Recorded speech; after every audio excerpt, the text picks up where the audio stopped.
যখন বৃষ্টি হয়ই না তখন বৃষ্টি হয়ই না, প্রচণ্ড হারে গরম, আর যখন বৃষ্টি হওয়া শুরু হয় তখন বন্ধ হতেই চায় না।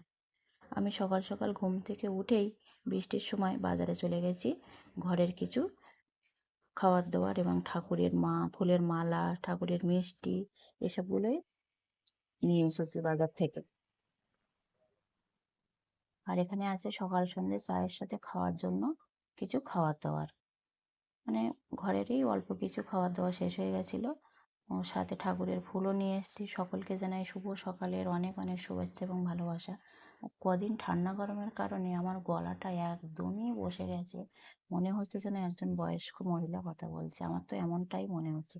তো যাই হোক, এখানে কিছু খাবার দাবার নিয়ে এসেছি। আর একটা জিনিস দেখো বন্ধুরা, কড়াই ভাজা অনেক দিন পর দেখলাম, তো বাজার থেকে নিয়ে এসেছি। যাই হোক, আমি স্নান করতে চলে গেলাম, কাজকর্ম সেরে স্নান সেরে এসে এবার যাব আমার ঠাকুর ঘরে। তো চলো আমিও ঠাকুরকে পূজা দিয়ে নিই আর তোমাদের সাথে নিয়ে যাই আমার ঠাকুর ঘরে। চলে এসেছি আমার ঠাকুর ঘরে, সব কাজকর্ম আমি রেডি করে রেখেছি, এবার ঠাকুরকে পূজা দিয়ে কমপ্লিট করব। তো যাই হোক, এখানে দেখো, এখানে আছে আমার ফুল, ফুল, মিষ্টি এসব সবগুলোই দিয়ে আমি সুন্দর করে ঠাকুরকে সাজিয়ে পূজা করে কমপ্লিট করে নিলাম।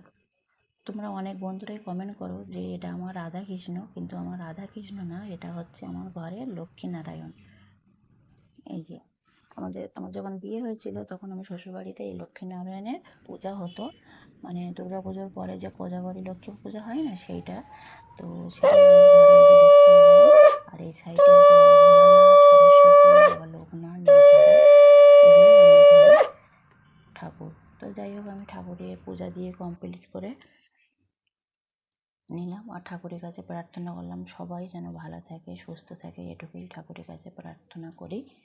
তো চলো এবার আমি যাব ব্রেকফাস্ট করতে, ব্রেকফাস্ট বানাতে। তো যাই হোক, আমি চলে এসেছি আমার কিচেনে, এবার ব্রেকফাস্ট বানাবো। আজকে ব্রেকফাস্টে কী কী বানাচ্ছি চলো তোমাদের সাথে একটু শেয়ার করে নিই। তো চলো আমি আমার কিচেনে চলে এসেছি,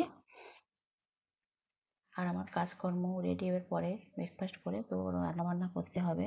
এখানে বসিয়ে দিয়েছি লিকার চা, আমরা সাধারণত বেশিরভাগই লিকার চাই খাই। এই যে, আর এই সাইডে আছে যে চিনি ভাজা এনেছিলাম, তো চিনি ভাজা একটু গরম করে নিচ্ছি। চিনি ভাজাটা একটু গরম করলে বেশ মুচমুচে হয় আর খেতেও বেশ ভালো লাগে। যাই হোক, ব্রেকফাস্ট রেডি হয়ে গেছে। আর এখানে আছে দেখো এই যে বেকারি বিস্কিট, এস টাইপের খাবারটা। তো যাই হোক, নিয়ে চলে এসেছি আমার সকালে ব্রেকফাস্ট।